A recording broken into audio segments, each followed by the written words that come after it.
He's the president and CEO of Project Lead the Way. His passion for PLTW began in 2002 when he implemented the program as a high school principal.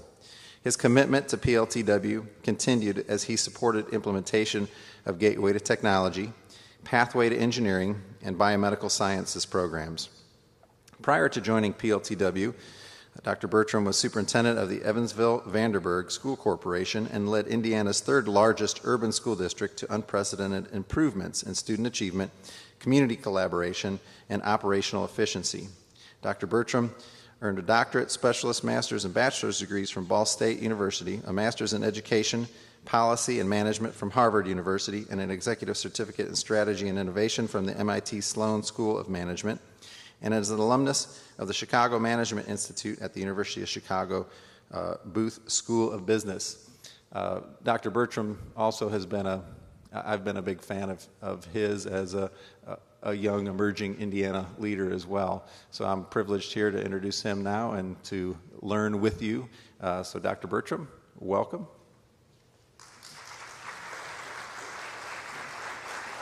Good morning. I love the enthusiasm. You know, several years ago, I was called to my church from my minister. He said, "I'd like to speak with you." And I went to the church, and he just asked me a simple question. He said, "Vince, have you ever considered going into the ministry?" "Not really," I told him. So we got into a great discussion, and I remember asking, I said, I'm really interested in some very important things with the church. He said, "What do you want to know?" I said, "Why is it that everyone sits toward the back of the auditorium, in the sanctuary?"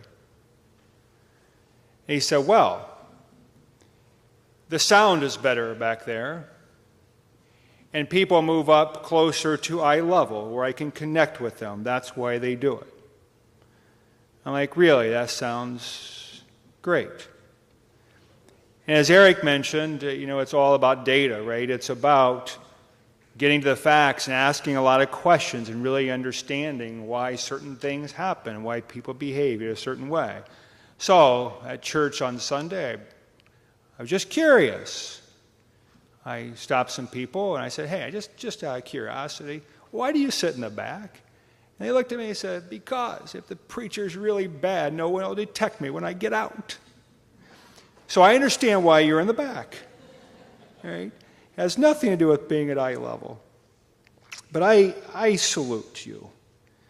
I commend you for all the work you're doing. And so many of you as educators, as business leaders, as community partners and advocates, people that care about this region and believe in its promise, are inspiring.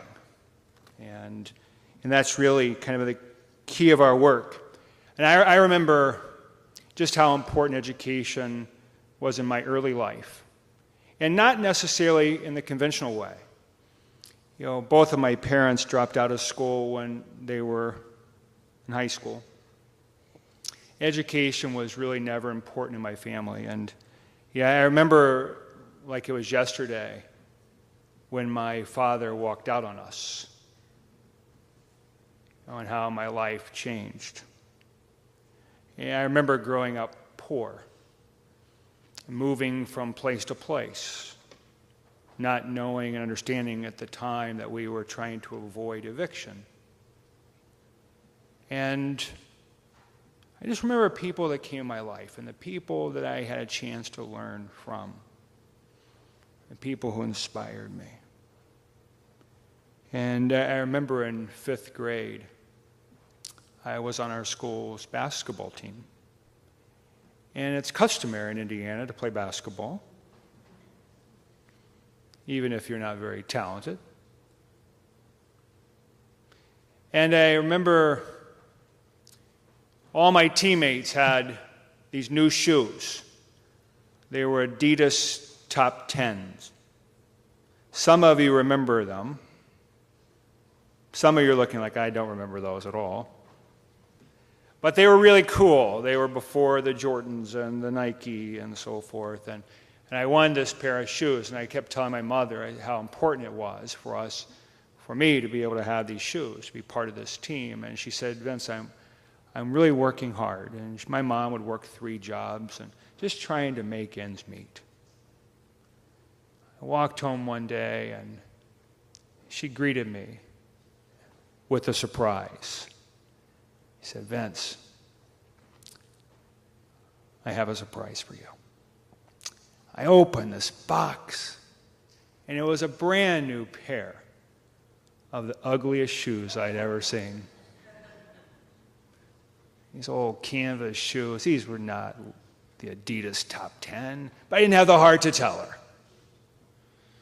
So I show up at practice the next day. I go in the locker room, I lace my shoes, and it was Heath Johnson. He looked at me and he said, Vince, I had a pair of shoes like that until my dad got a job. Now, I would tell you, we understand that words matter, right? And we know they matter when you remember them 35 years later. Right? The next day, after spending the entire night at home crying, I returned to practice. Went in the locker room, and I opened my locker, and there was a box on the top of the locker. I shut the locker. I said, it couldn't be mine. And it was mine. I opened the locker again. I look at the box. I pull it off the top shelf, and a card falls off. And I opened the card, and it said, Dear Vince, tell Heath Johnson that those were your practice shoes. And I opened the box, and it was a brand new pair of Adidas Top 10. For years, I had no idea where those shoes came from. But I later discovered they came from Ezra Brown, our school custodian. And I learned a valuable lesson from Ezra. I learned that we can inspire and lead from any seat. That leadership and inspiration isn't a job title. It's not a position. It is a shared responsibility for all of us. A few years later, I went back to visit Ezra. I just needed him to know how profound that was. Not that he had given me a gift, but he had inspired me. And I said, Ezra, do you remember when I was in 5th grade and you bought me a pair of shoes? And he looked at me and he said, no, I really don't. But he really didn't remember. Because for him, that was not an isolated case. That's what he did for all of us. But for me, it stood out. For him, it was just what he did. And I think that's what really starts to distinguish people. People who understand this whole concept of shared value and of giving of oneself and giving of time and energy. And for all that you that teach our children, you are changing their lives. You're inspiring them. My second oldest son, I have 4 sons, he's a freshman in college, and he came home from college several weeks ago and he said, Dad, I'm really struggling. I said, I know, I saw your report card. But besides that, he's actually doing quite well. He said, I just don't know what I want to do with my life. I said, well, Ryan, just think about this. Think about what you want to achieve. He said, Dad, I just want to do something that's really significant. And he came home a few weeks later. He said, I thought a lot about this, and I want to be significant. And the only thing I can think of with the kind of significance I'm talking about is to be a teacher. You know, so for all of you, and for Eric, Nancy, Peggy, Linda, all of you, thanks for your leadership. Thanks for inspiring us. Thanks for making a difference for our kids. And then I think about how important is this work? How urgent is it? And we learn from our kids. I remember being a high school principal, and the rule was pretty simple. If the student had a need, I just wanted to see the student. Didn't matter what I was working on. And I had this student, her name was Jessica. She came running into my office. She said, "We have to do something." I'm like, what do we need to do? We have to help. We have to do something. Now, you can imagine out of context, just think of all the things that you may have to do now. Do something. We have to help. And then she told me her story.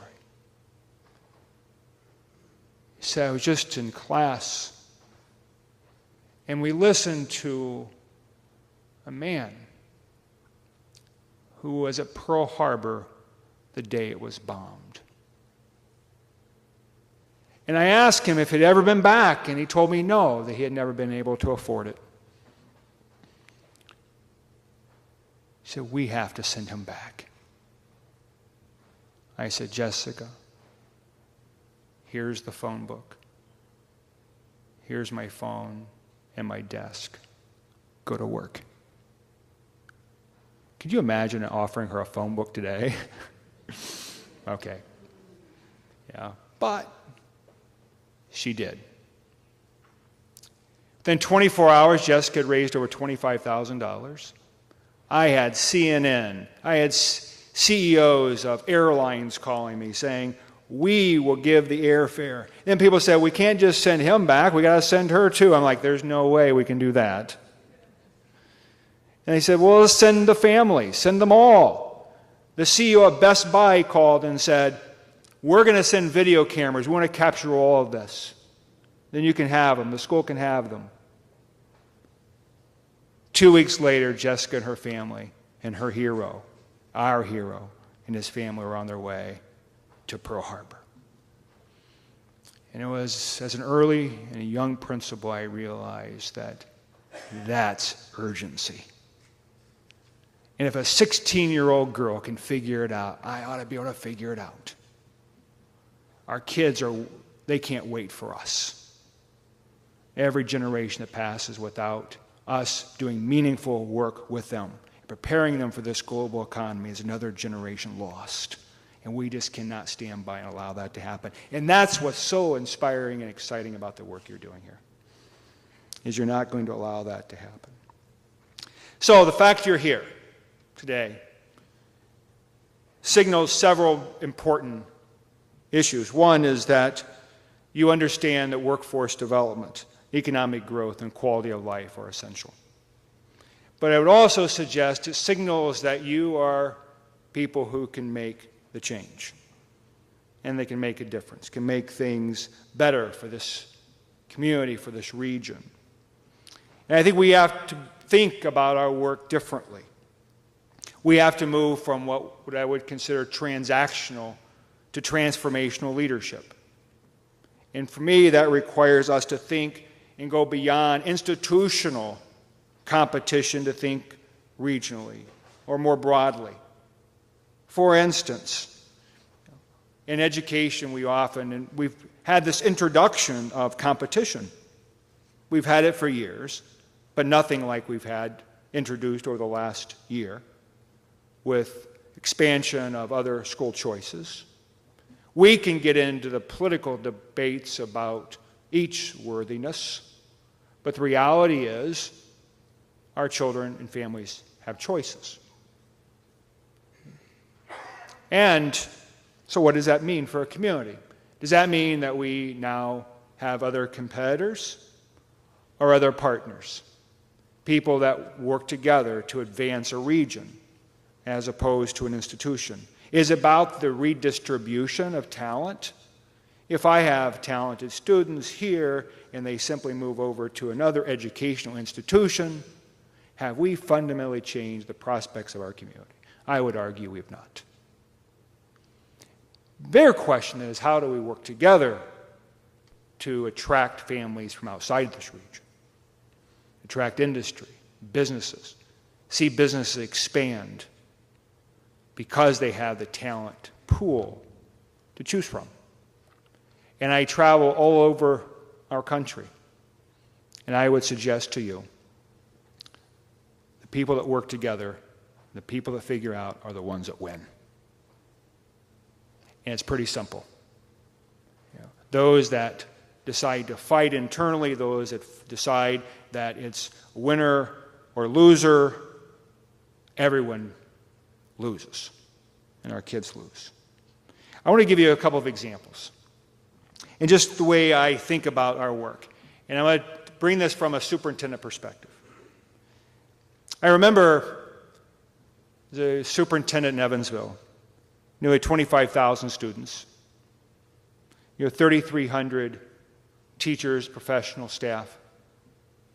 And I walked into a large convention center, thousands of people.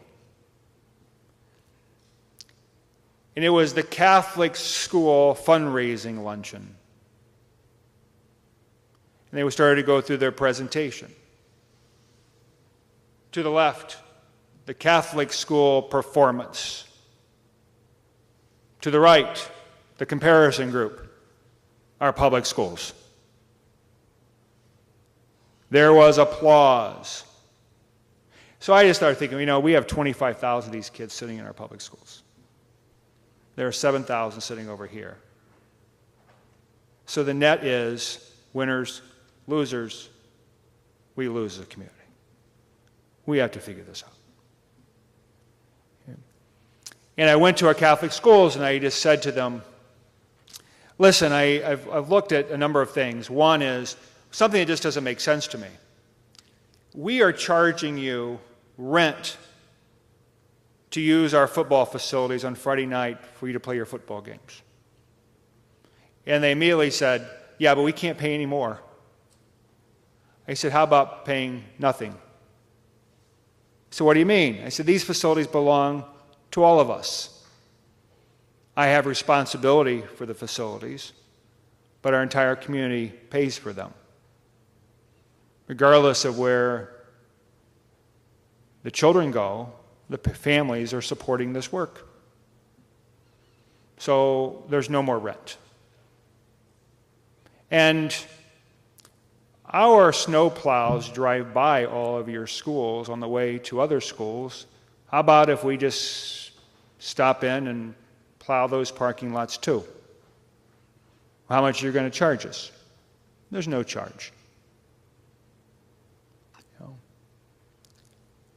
So, I didn't really know what would come from this. Really didn't expect it.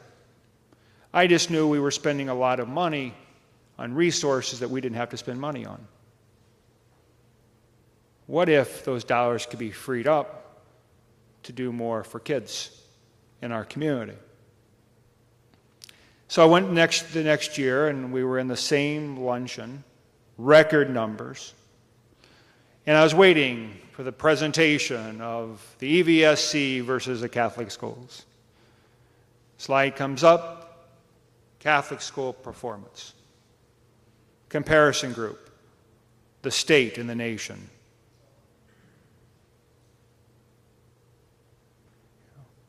Then we were asking for a school referendum. 5 years before, we had a referendum that had failed, 3-1. The Catholic schools came out complete opposition. Everyone was fighting, and I was just fortunate that I came after the fight and had a chance to look and examine and observe all the things that had taken place. And that referendum that failed was for $49 million. The referendum we were asking for was $149 million. Never forget sitting in the board meeting, and it's always interesting as a superintendent when you get to the community comment section. And in walks the bishop And everyone wanted to stand. Here's the bishop walking to a school board meeting, first one ever. And we're like, great, this is not good. And the bishop asks to speak to the board and to the audience. And members of the board, I am the bishop. We got that. If this community is to prosper, we must be a community united. And while thousands of children attend our Catholic schools, thousands of Catholic students attend our public schools, we are in complete support of the school referendum. And you could just feel it. And then our charter school organizers and others came in with full support. The mayor, the county council, all of a sudden this tidal wave of people coming together, and they told us that 25% of the people would vote against us regardless of what we did. And they did. The rest voted for us. And it was a transformational time in our community. And then two other examples. We started asking people, does it make sense that we're ordering from different places? Literally, we'd have 3 schools in the same street, a charter school, a private school, a public school, and 3 different vendors would show up delivering chicken fingers for lunch. Didn't make sense. So we decided, how can we do all this together and go into this collaborative purchasing? So we did. We ended up, as a school district, doing all the purchasing for city and county government. They actually closed their purchasing offices. We did all the purchasing for the Catholic schools, the private schools, the public charter schools, and over 80 nonprofit organizations.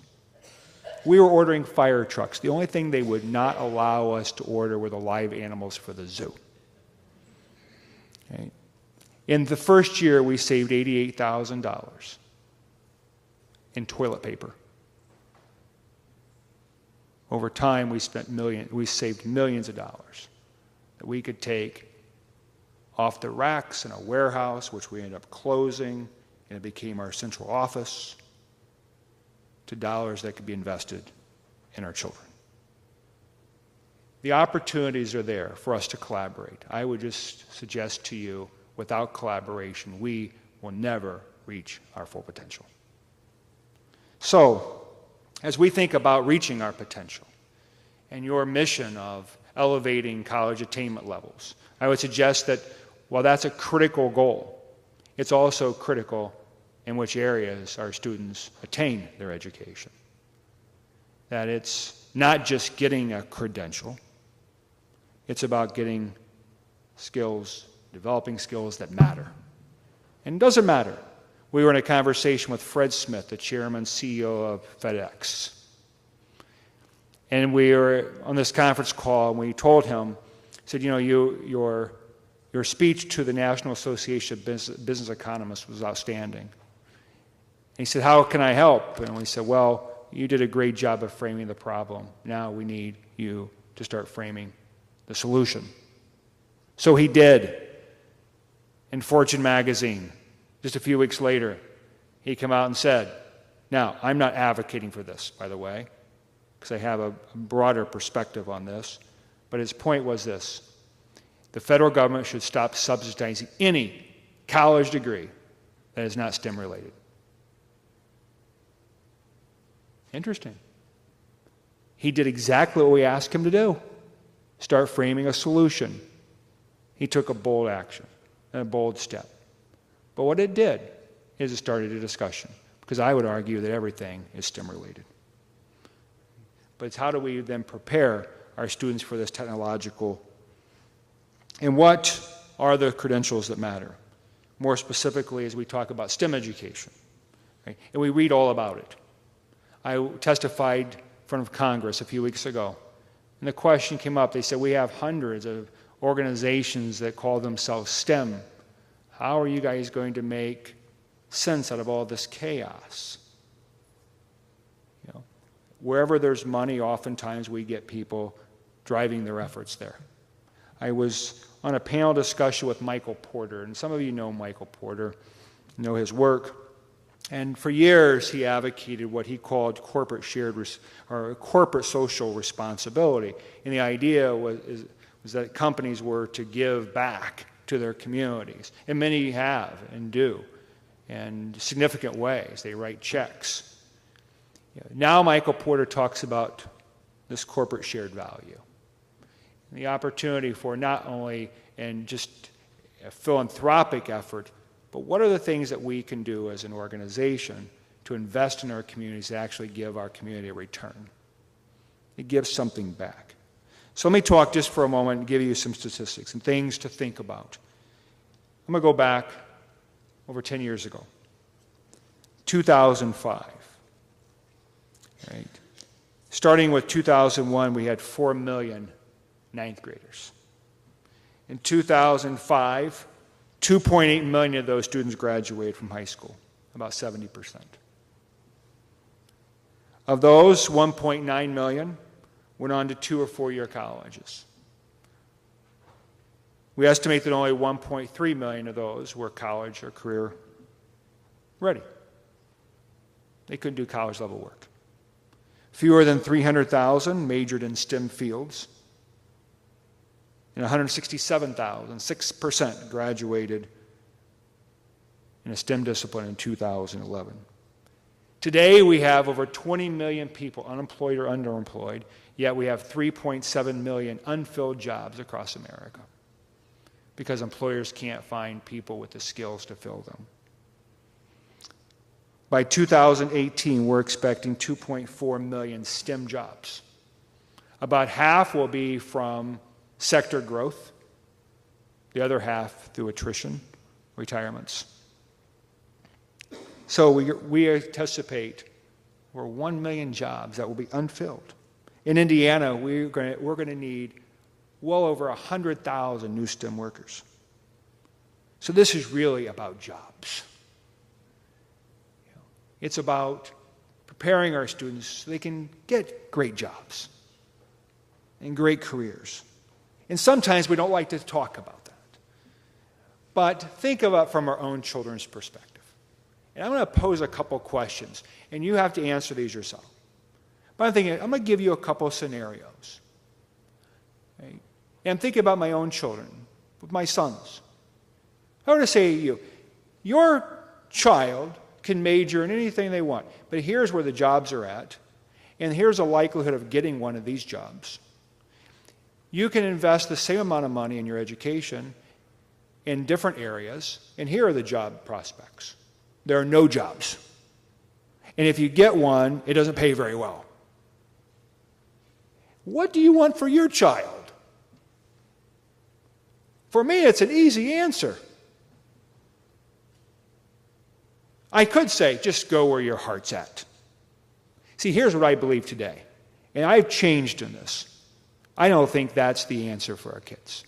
I don't think it's just about following your dreams, following your passion. You better follow skills that give you a chance for a great career. Because there are a lot of opportunities to follow your passions and follow your heart. Find things that are hobbies, things you love to do. Do them well. Do them times that you have available. But you better focus on something that's going to allow you to earn a living and to raise a family and to live the quality of life that we expect. Now, is that without controversy? No. It's just the way I believe. Because I look at between 2009 to 2012 in STEM, unemployment was less than half of non-STEM jobs. Nationwide, job seekers without STEM skills outnumbered job postings 3.8 to 1. In Indiana, it's 5 to 1. 5 unemployed people for every job in non-STEM jobs. In STEM, job postings outnumber unemployed people 1.9 to 1. Indiana, it's 2.4 to 1. So for every unemployed skilled worker, there are 2.4 jobs waiting for them. That's where the jobs are at. Across all STEM careers, wages are $5 to $10 per hour higher. So what do we want for our kids? And I think our ability to meet these job demands is absolutely critical to our economic prosperity. It's critical to this region, it's critical to our state and to our nation. We have to continue to invest in research and development that generate the greatest long-term economically. So think about what you're doing right now is R&D. You're looking for great solutions. You're developing them. You're bringing people into this. You're here because this matters. It's precisely what you're doing. I know a lot of places across the country that do a great job of talking, but few that do a great job of executing. Though that is what's going to distinguish you. Okay? But building these quality educational experiences for our students, having high expectations for all children, are absolutely essential to attracting employers and retaining the ones we have. So as we start to frame the problem and start to frame the solution, let's think about some options. And obviously, I am a big believer in Project Lead the Way. Not because I'm CEO, but because I am CEO because I believe in what we do. Going back as a high school principal, seeing this transformation of student learning, and our teachers excited. Look, here in this region, we have early adopters. We're sitting in a school that I believe was our first biomedical science program in the state of Indiana. Tremendous support for this kind of work. So our thinking is not just how do we grow, expand, but also deepen our work to engage more students at a higher level. So what we do in Project Lead the Way, for those who are unfamiliar with our work, is we focus on project activity-based learning. Focus on deepening our students' thinking, developing not engineers or biomedical scientists, but training problem solvers, critical, collaborative thinkers. Okay? Understanding that this work is absolutely urgent. So let me just share a few things. We started in 1997. We're a national nonprofit organization with the grand vision of being in 12 schools in upstate New York. Today we've grown slightly. We're now in over 4,700 schools in all 50 states. For next year, we've grown over 1,000 schools already, experiencing over 20% annual growth. But our mission is prepare students for this global economy, to make sure our students are ready, that they have the skills, that they're engaged in rigorous but relevant work.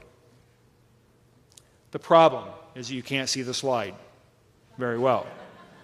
But the real problem is we have this growing demand in a technological world. I'll give you an example. Apple computer. Today, over 70% of Apple's revenue is generated by two products. What are they? The iPad and the iPhone. Great. 8 years ago, those products didn't exist. One of the iconic brands in America, one of the wealthiest companies, sitting on billions of dollars in cash, generates over 70% of their top-line revenue from products that 8 years ago didn't exist. And we can give you multiple examples of those changes in technology, manufacturing, the opportunities. People think of manufacturing as this dirty, old place. Today, advanced manufacturing, pristine environments, efficiencies, robotics. I walk through some of our leading manufacturing facilities, and I'm just as likely to see robots going along the floor, moving parts from place to place as I am a human being. People not, instead of carrying those things or pushing those things, we have people programming them, writing code, creating efficiencies with technology. The challenge is we're graduating more students from American high schools today than we have in the history of American public education, yet we have the most pronounced skills gap. Why is that? It's simply because technology is advancing much faster than our ability to provide the skilled students. And the reality is, as well, if we believe we're preparing students for specific careers in high school, we're really missing it. Okay? Because it's unlikely those careers will exist by the time many of our students. And what we do know is that many of the jobs that we would prepare our students for, that we should prepare them for, they don't exist today. So that's part of the problem. So what we have to do is engage students so they understand problem solving, critical thinking, and know how to collaborate. Transferable skills that can be used across all sectors. While we train students in a program of study, these are the skills that we want them to learn. So if they choose to go into something else, that is great. We encourage that. But those are skills that can be used in multiple settings. We train teachers. Last summer, we trained 3,800 teachers across the United States at one of our 49 university affiliates. Rigorous training. Several of you have gone through the training. It's rigorous. It's intense. But it's also transformational. In the way we think, the way we present. We're not lecturing in a PowerPoint like Vince is doing, but rather we take on the role of facilitator and coach. Inspiring our students, getting our students to ask questions that we find and have a difficult time answering. I always thought as a teacher, we know that we're doing really cool things when students start asking questions, we're like, I have no idea. That they're pushing our limits. And we have to get comfortable with that, saying, that is great. Let's work together to figure it out. Let's take these problem-solving skills now, let's figure this out. So students take more math, they take more science, they apply learning in a relevant way. That's what separates Project Lead the Way. And then it's this network. We have partnership teams, higher education, business leaders, parents, other community members that believe in this. And we believe it's absolutely essential. We are not interested. We talk about growth all the time, but growth from the perspective of access. How do we provide greater access for our students in a quality setting? Not just to grow to be growing. We could do that. I can give you 10 business models in Project Lead the Way that would exponentially increase our growth rate. That's not what we're interested in. We're interested in providing our students with a quality experience. So it means we have to have great teachers. We have to have world-class curriculum that's continually improved, but we need a network of leaders supporting and mentoring our children. This is just a quote from one of our supporters in Toyota.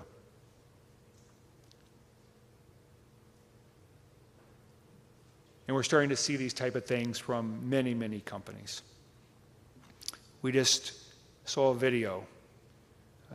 We'll have it on YouTube, and we'll make sure we connect. It's the CEO of Cargill talking about why he believes in Project Lead the Way. It's the Fred Smiths. It's the John Watsons with Chevrons, and people there are just saying, from a corporation, a company perspective, they see results, and this matters. And they're now recruiting our students. The University of Minnesota, as an example, this year announced that 1/3 of their freshman class in engineering are Project Lead the Way students. They're actively recruiting our students with scholarships, not just but universities across the nation. Here in Indiana with Purdue and IU, and a growing network. Here's our growth rate. Again, next year we're going to be in well over 5,000 schools. So, examples. I mentioned Toyota in the endorsement of Project Lead the Way by the Kentucky Association of Manufacturers. Echo 15 in Indiana's southeast region now has Project Lead the Way in all middle and high schools, all working together. NextEd, the Economic Development Region in Sacramento announced this fall that Project Lead the Way is California's STEM solution. Their mission is to now provide Project Lead the Way to all students across the state of California. Now understand, California doesn't do anything together. I mean, it's like 4 countries, almost 4 government systems. But this, people can agree on. Or the KC STEM Alliance. Not only bringing people together, but actually bringing 2 states together in a region to say we have to do this together. We're looking for great models. We're excited to be able to share your efforts with the rest of the nation. Or the Chevrons, saying we're going to invest millions of dollars in Project Lead the Way and spreading this across our nation. Or the association, or the Aerospace Industry Association, AIA, the Lockheed Martins, the Boeings, the companies that are saying we value Project Lead the Way. Companies that are now asking on their application for employment whether a student had Project Lead the Way in high school. It matters. So, also next for Project Lead the Way is starting in 2014, we will introduce elementary school. So we will have a K-12 solution. We're piloting right now. I know we're piloting in this region. I'm really excited. I believe we're piloting in Michigan City and some other options. We have 45 pilot sites across the United States. We're also in the development stage and a full rollout in the fall of 2014 with software engineering and computer science. So, in closing, I was in a class with a professor by the name of Gary Orfield. Gary is considered world-renowned in his work around poverty, equity. He started the Harvard Civil Rights Project. And we were in class one night, it was the first night, and I said, Gary, he asked if we had any questions. There were about 50 of us in this class, and I said, yeah, Gary. I said, I'm really interested in your perspective. We talk about urban poverty and a lot of social policy or infrastructure changes that have created these urban centers and urban poverty. I'm interested in your perspective on all this. And Gary said, stay with me, Vince, and I'll be happy to share my answers with you. I said, great. We have 16 weeks together. Halfway through, I said, Gary, I'd really like to learn more from you.